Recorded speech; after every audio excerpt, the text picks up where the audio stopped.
This quick one-pan dish starts with searing chicken thighs in olive oil, then blooming smoky paprika, onion, and garlic for depth.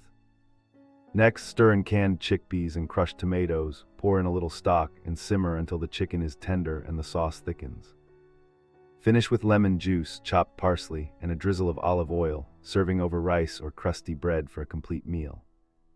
The recipe draws from Mediterranean and Central European roots, where paprika shines and humble ingredients become bold comfort food.